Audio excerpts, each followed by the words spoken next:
When did he start shooting Mother-in-Law? When he's already editing The Birth? Yes. So he's doing two He movies. started, as soon as he stopped the final footage on Birth, he began on The Mother-in-Law, which is it's about the second week in October, 1914. And he finished it by about New Year's Day, 1915. When did he start changing the script and putting the Rockefeller angle In the summer of 1915. Because he starts seeing that he wants to make a bigger film. How does that come about? How did he even come up with Mother-in-Law and then start changing it? He's got one storyline. Well, he made The Birth was such a great success, and The Mother-in-Law was a very simple film, and he had seen Cabiria, which is a big Italian epic, as you know, and before that, Quo Vadis, and he wanted to do a big film that would show that he's better than the Italians. The Italians had the real prestige at the time. These were 2.5-hour movies that came out with a full orchestra, a lot of publicity, big sets, lots of people. He could do better. He did. And Because film is now changing, between 1912, 13. It's now becoming competition from other markets. well, I think Griffith kept up with what was going on and wanted to do better. And he wanted to show that The Birth of a Nation, and this is pretty much a quote from the newspaper, was not a fluke, but that he really is a complete master of the cinema. This was just not a lucky mistake. The man is the genius, the world's greatest director. He wanted to be the world's greatest director. And in a sense, he proved it. Another way, he shot himself in the rear end doing it. So he wanted to do a film which would equal the Italian epics, and he didn't feel that The Mother-in-Law was worthy of his reputation. And then he decided also that and he spoke about this early, look, he said, look what I did at the end of Birth. I have 4 different story threads running at once. I got the Klan racing out the people in the cabin. I got Lillian Gish and the bad guy in town. I got, 4 threads. Now, if I have 4 threads that work so well and the audience was all great and enthusiastic and compassionate and interested, what would it be like if I had 4 time periods, all with the same idea, all the same theme? Wouldn't that increase it further? Wouldn't this not be 4 rivers flowing together and forming one Niagara Falls coming down? That was his idea. And this would allow him then to rework The Mother-in-Law and fit it in to his patterns that would save that film, and it would allow him to make his big epic.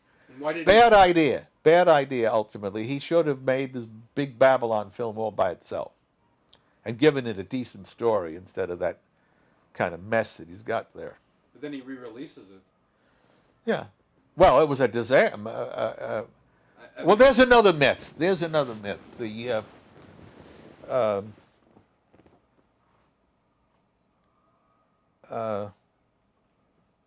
Intolerance had an audience and had a big audience. It took in $1.5 million. This is from his reports. It cost more than $1,500,000 for people to have seen it. That was the problem. But it wasn't that it died, it disappeared. People paid to see it. But it cost him more to show the film than he was getting back at the box office. That's what happened. But it wasn't that people were curious, but I don't think they came back again. One viewing was enough. It was not like in Birth of a Nation, this is so great, I want to see it again, and I want to bring you, Papa, and wifey along, and my children to see this also. It really is fantastic. You didn't really get that feeling. And I think the mistake was not only intercutting the 4 stories, but that the 4 stories or the other 3, or at least 2 of them, were not very good stories. And he needlessly confused it. But it is frustrating when you cut from one story to another, and the audience at the time would make an audible groan. So that instead of all the climaxes of the four stories helping each other, they spoiled it. It didn't add to it. It detracted. That's a shame. And it's an interesting philosophical reason why, because it works with one story thread, but it doesn't work when you've got four different threads. It's got to be related in some essential way. If the characters and the situations all intermesh together, because just to hold it thematically, the idea of intolerance is not enough. That's proved, and that's why nobody else ever used it again. He didn't make intolerance to say, I'm sorry for the birth of a nation. Oh, no. No, he made it out of anger. I want to show you that you darn intolerant people are all over the place.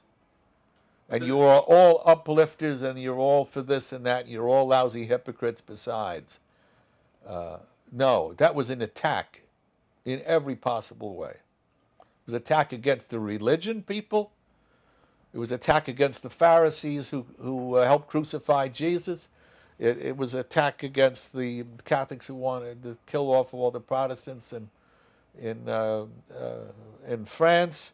It was the intolerance of greedy capitalists cutting the wages of workers so that they can then donate funds in their foundations. All over the place. The only good guy in it really is Jesus, and he gets murdered at the end. So, and Babylon was another image that did not at all fit in with how most people viewed Babylon. In the Bible, it's a terrible place. It deserves to be destroyed. God will smite it, says Jeremiah and Isaiah in those prophets saying that. And Griffith says what? Babylon's a pretty nice place. They're reasonable. They're allowing various religions to go on. They have a better view of sexuality than uptight America does. Jesus says if you want to drink, fine, and not only that, I'm going to make you wine out of water. And as Griffith said, in that case, Christ would be the first, he would be arrested as a bootlegger, which is true. So no, he struck his finger in the eye of a lot of people when he made intolerance. That was not, by no means a Victorian statement at all. This was an attack against almost all the baloney that went on. And it's very close to, what? No, go ahead.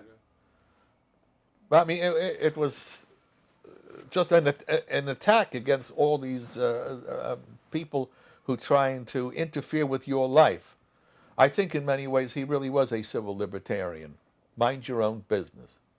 If a woman wants to sell her body, that's her business. That's a one-on-one relationship. What does that have to do with you? Mind your business. If she wants to sell it and you want to buy it, fine. Who's being hurt? Everybody's being made happy. You don't have to do it. You don't have to drink. And if you want to become a drunk, that's your business.